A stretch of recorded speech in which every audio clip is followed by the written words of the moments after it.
everyone, welcome back to Essentials of a Balanced Life with Summer. So today I want to talk about the importance of sleep. So all of us sleep. It's very important to our day-to-day function, impacts us mentally as well as physically. So I'm just going to talk about some of the impacts of not getting enough sleep and things that you can do to improve your sleep. So as far as sleep, typically adults get somewhere between 6 to 9 hours. It is recommended that you get at least 7 hours because if you're chronically getting less than seven, it's considered chronic sleep deprivation. And that's by sleep study people such as Matthew Walker, who wrote a book called Why We Sleep, The Science Behind Sleep and Dreams. So he talks about that. And actually, when you are consistently having less than 7 hours of sleep, you're actually going to be functioning as if you had been up for 24 hours straight. So in terms of, your focus level, your productivity, just how you function in general. And it's harder for the person themselves to see it, but oftentimes other people can see the impact of that sleep deprivation on you. So try to aim for 6 to 9 hours. In terms of, the impacts of not getting enough sleep. So, for your brain, there's irritability.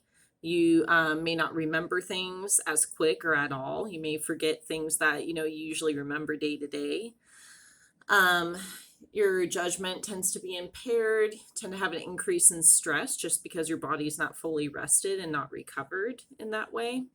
And they actually find that there's symptoms that are similar to ADHD when you do have that sleep deprivation. As far as for your heart, they find that sleep deprivation causes increased heart rate, and you're at a higher risk of like hypertension or of heart disease or stroke. And in terms of, like other parts of the body, such as like your gut, your muscles, or your pancreas, is that we also tend to see issues with weight when you don't get like good enough sleep. So it increases risk of diabetes, as well as your metabolism tends to get screwed up in that way. So also your body may be more achy because it hasn't had that time to rest and recover as well. So you might have more back pain, neck pain, just feel more stiff in general. And other, with the gut is that you might have a harder time with digesting as well. So just because, again, not being fully on track with things. So increased risk with your weight. I'm just looking at, some of these other side effects on a poster I have. And higher risk of like injuries or other like long-term illnesses. So, just to keep those things in mind, as to the importance of the sleep there. So in terms of tricks, things that you can do to improve your sleep or try to help with that is that, waking up and going to bed at a consistent time, because the brain likes that structure. It likes predictability. And naturally, your body's circadian rhythm, it's 24-hour clock. It will get used to that, knowing that, okay, come 9 or 10 o'clock, that's when I tend to go to bed. I wake up at like 7 or 8. So helping with that predictability, go to bed at the same time, wake up at the same time. The other thing is your sleep environment. If you tend to be a light sleeper, you might want to get like a sound machine or a fan or, something as like a light background noise to help tune out things that you may be hypervigilant of when you are sleeping.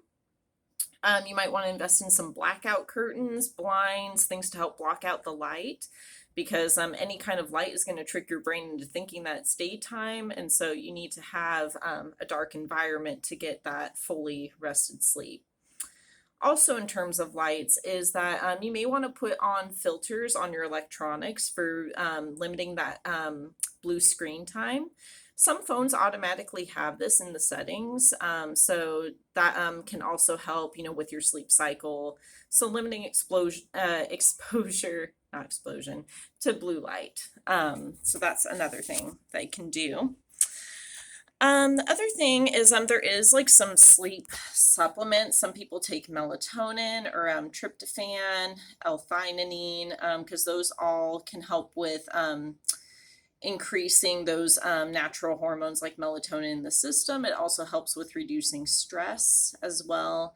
So, natural supplements, some people do it in the form of like a pill or tinctures, like the little drops that you can put in your mouth mixed with water, things like that.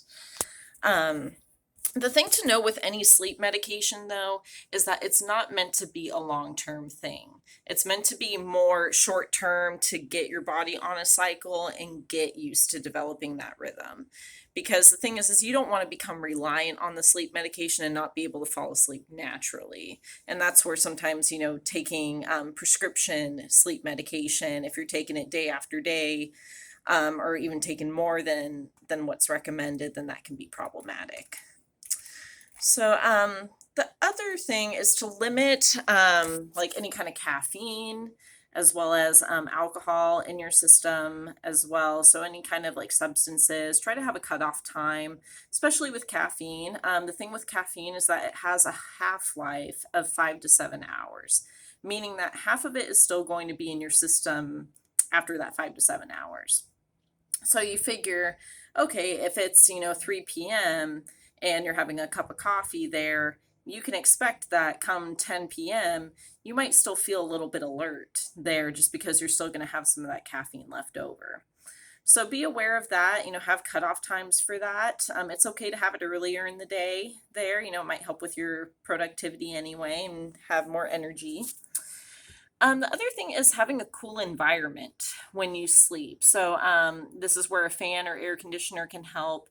Most people tend to sleep better when it's less than 70 degrees in the room, just because, when you get warmer under those blankets, you tend to heat up. And then when you're too warm, then you get uncomfortable, you get restless, and then you're not getting as good of sleep quality at that point. Other thing is, in terms of your eating, make sure that you're not eating too late in the evening because, again, that can cause some of those gut issues, and also make it harder to fall asleep. Might get stomach aches. So you want to give yourself some time earlier to digest and, let your stomach settle as well. The other thing is to have some techniques to help reduce anxiety and stress before you go to sleep. Oftentimes we go to bed, we have a lot on our mind. It's hard to calm the mind down. So some things that you can do, you can look into like some meditations. There's guided ones online, or you can do your own. The other thing is some people do various breathing exercises with their eyes closed laying down, such as like breathing in for a count of 4, breathing out for 6, or doing what we call square breathing, where it's, breathing in for a count of 4, hold it for 4 if you can, breathe out for 4, and then pause for 4 seconds. So you can think of it kind of like a little square in that way. So breathing exercises. The other thing is muscle relaxation, progressive muscle relaxation. And so with that is starting from your toes, working all the way up into your facial muscles, where you can, tense as tight as you possibly can, and then releasing. And you can do that another time as tight as you can and release. So starting with your toes, work your way up. That way, if you're carrying tension in your body, you can release it, help your body to relax a little bit more. Some people find that, baths or showers before bed help them to calm down. They might do aromatherapy in there, with like lavender or other kind of calming scents. So doing that, having like a regular sleep regimen is good, so knowing what to expect, like where you brush your teeth, maybe you put some lotion on your hands, or maybe you have a cup of tea, making sure it's not caffeinated. So, things like that. So that way your body is recognizing that, okay, it's time to wind down and get ready for sleep. Ultimately, is you don't want to do anything too stimulating before sleep. And this would be such as like scrolling on social media, watching the news, or, watching an intense TV show, and that anything that's going to make your mind think or possibly cause more anxiety, make you feel worse. try to do that either earlier in the day or not at all. But in terms of things you could do before going to sleep, you might read a book that's very like lighthearted, easy read, or listen to an audio book. You might listen to some calm music. Um, you might have a cup of tea and like sit with a blanket. You might pet your animals there just as a comfort thing. Um, or, talk to a loved one, just kind of, recap on the day, but keep it light as well. So we don't want you to go to bed, feeling like there's a lot on your mind or feeling worse, stressed, or, feel like, it's just going to be too much. So those are, just a couple things to, sort of help with sleep deprivation, help with your sleep cycle there.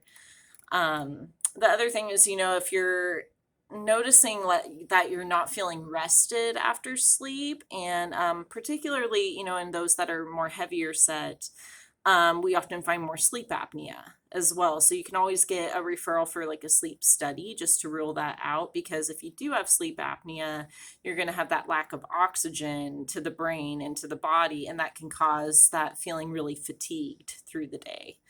So trying a couple of those things. I'm looking at a couple other tips here that I tend to give people. Yeah, making sure that your mattress and pillow and bed are all comfortable to your needs. Some people like a firmer mattress, some people like softer. Exercising and, well, in general, being active during the day is good.